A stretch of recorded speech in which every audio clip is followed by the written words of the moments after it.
More games need opening cards like this. That's your intro, that's all you're getting. But, I mean, seriously though, like, look at this. He even, like, reacts when I press the button. Resident Evil. Like, that's cool. I want that in more games. Using my detective skills, I discover that I might be on some sort of boat with the guy from Death Stranding and Lara Croft. We come across a ghost ship named The Queen Zenobia, and decide that we should board it. We then decide that now is the perfect time to talk about how our friends went missing and realize their last known coordinates puts them Right here on this ship. now being able to actually control my character, I decide to break into the boat. I really enjoy the welcoming atmosphere inside. I become acquainted with some of the locals. I go inside the kitchen and find their spaghetti pit. While trying not to let the food go to waste, I notice some interesting ingredients inside. While trying to figure out if this ingredient is gluten-free, I discover the cook. But he sadly trips over. This is not good. Well said, Jill, well said. We then get blessed with a title card in case we forgot what game we're playing, and reminded what level we're on. We then get a broadcast from No One Truly Gives a Shit news. I've taken the liberty to voice over this announcement. You can take your shirt off for me later. Hello, it's me, a conventionally attractive female walking on the beach in heels for some reason. Look at this big tower I found. Wait, pause. Is that the Queen Zenobia? I'm not gonna do any research and leave this in the video so that people in the comments can cuss me out. Sorry to bring politics into this, but yes, all cruise ships do look the same. Interesting fact I found. Towers can hold people inside of them sometimes, but this tower has a serious problem. It has a big scary needle following it around at all times. This needle does some boring science stuff I was told to tell you about, but I wasn't listening. Look at these two guys pretending to work. Sadly, some super evil bad guys didn't like this very much, and put chemicals in the water to turn the frogs gay, causing a retaliation attack from the frog army. Thankfully, Count Dooku got a team together to take down the evil frog army. This attack forced us to make many sacrifices, such as working with ginger people. Look at the guy from Death Stranding right now. These were truly dark times for our people. Thankfully, Count Dooku is able to get in contact with his Discord fanboy, being able to channel their love for each other at the frogs, overloading their gainer. Not that having a Discord fanboy makes you gay, or that I have one. Trust. Sadly, the power of love and friendship ended up destroying the city. Thankfully, Count Dooku was able to convince the public that the explosion was all the frogs doing, and that he did not hire ginger people, or was an e-girl with a Discord fanboy. Now back to shots of me. Wait, pause. Wow, look at this sign. Wonder what that means. I wouldn't know, I can't read. And this is it. This is all that remains of my favorite tower. With my last few moments of airtime, I'd just like to say that Kiwi Shadow is really hot. Wow, that was a really interesting broadcast, and thank you for that final message, really hot lady. Does this guy look like he'd look good in a dress to anyone else? Anyway, the big dogs are back. I'm glad Jill's evolving from just stealing faces and now stealing entire wardrobes. We get told that we need to search the beach for stuff, I don't even know. We perform a colonoscopy on this weird slug thing and find a vial inside. We think it contains like some mutation stuff and hand it over to the big dog. I get attacked what I would imagine female anatomy looks like. I scan the rest of the beach.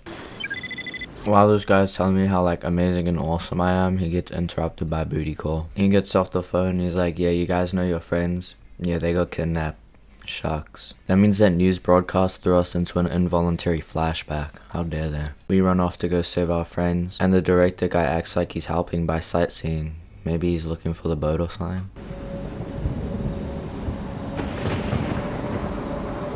We, yes, you and me, get an S rank.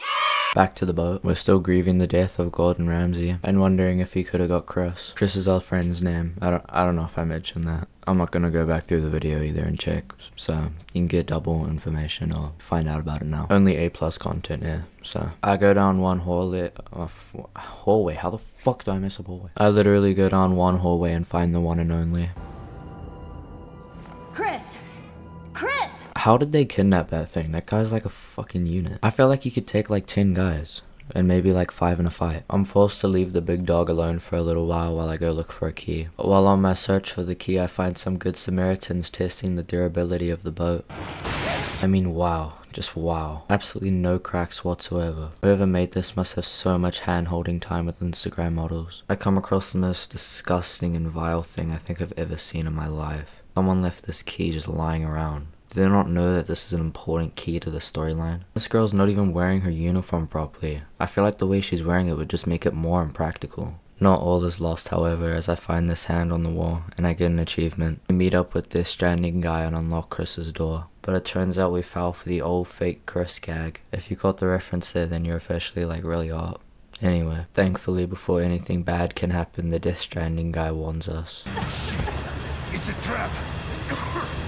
Then some scary dude comes out and says some one-liners like he didn't just hide behind sleeping gas. It's time you learned the truth, Miss Valentine.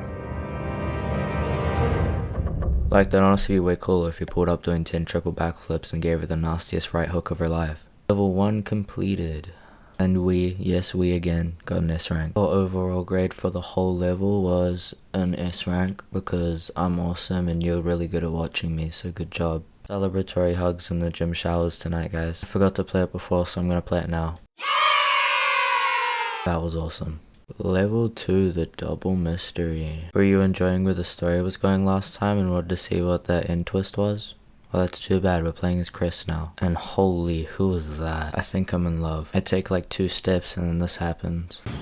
Oh, the plane! My god, it crashed! At least I know my future girlfriend's very perceptive. We arrive at the plane crash and I start looking for survivors. And by looking for survivors, I mean start looting everything. And then this guy falls on me. And I do my best to help him. And by do my best to help him, I mean loot his corpse. We then read his diary and it says he was going to a nearby airport. So we decide to go there to loot, I mean help people. The only downside is that we have to go through the mines to get there. But I'm willing to sacrifice my partner to some snow yetis if it means I can steal some more loot. So off we go. Did you like what I did there? Like that little bridge? Do you think that was cool? Thanks, babe. While exploring the mine, I get ambushed by a pack of monster wolves and I'm forced to put them all down. While crying over what I've just done, my partner decides to make things really awkward. So, Jill, was it? Was what? Stay focused. She was your partner before, right? Yeah, my partner from before. What about it? I was, just asking. We then try to do a team jump to build morale. Shit. Luckily, I'm able to stay professional and not freak out one bit. I'm then able to fight off all the wolves by myself with just a pistol. I was supposed to throw like decoy grenades, but I didn't know what button to press, so I just ended up using my pistol the whole way through. So not only is it A+ content, but professional gameplay as well. You guys are getting the 2-for-1 deal now. I then start using my knife, not because I'm scared to run out of ammo for later, but because I wanted to even the battlefield for them. I mean, just look at this. I'm just so much better than them in every way. Ignore me pulling my gun out again, by the way, and healing. Listen to the words of encouragement I get while fighting for my life. Me and my sweet ass are on the way! Ignore what the camera's doing, that's just a bug. She finally catches up to us and uses her magic healing powers. I then take maybe 2 steps and she's already talking about my old partner again. Sorry to bring this up again, but Bring what up? do you trust me as much as Jill? There's no need to compare. I trust you both. Besides, trust is built through actions, not words. That's so like you, Chris. It's always about the job, isn't it? We find another gate and make it to the airport. While looking at their planes, we get a phone call. It's the big boss man. And he's like, hey, you guys are alive? Shucks. And then he tells us how, Jill and her friend, he sent them to like the water because he thought they were kidnapped. And now we should go save Jill because she was trying to save us. But really, they're the ones that need saving now because it was all a lie and a fabrication. Best narrator ever. We have to move. We got an AS rank, so that's like a S- or an A+, so maybe just a little chair. Yay! Nice. We wake up as Joe in some sort of bedroom. We're also missing all of our guns and seem to be trapped inside. Thankfully, I find a screwdriver in the pantry. Now, the game wants you to dodge here for some reason, and that's the only way out, but the dodge mechanic's broken in the game, so I end up dying, which was really fun. And the only tip they had for me is that I can't dodge repeatedly, which I mean, I can't even dodge at all, so I don't know what that's for. But I end up finally getting it to work, but I don't even know how I did it, so that's probably the only time I'm gonna be dodgy in this whole series. I do a victory dance, solve a puzzle, and escape. I find this guy doing yoga. I do some furniture rearrangement and find the big dog. I figure out the bottom that throws decoys. That probably would have been helpful with the dogs. Anyway, I free my innocent weapons. We then catch an elevator. Spooky. I go through another door and end up in the captain's area, but somebody sabotaged the communication system. I steal whatever this is, and then something blows up our boat.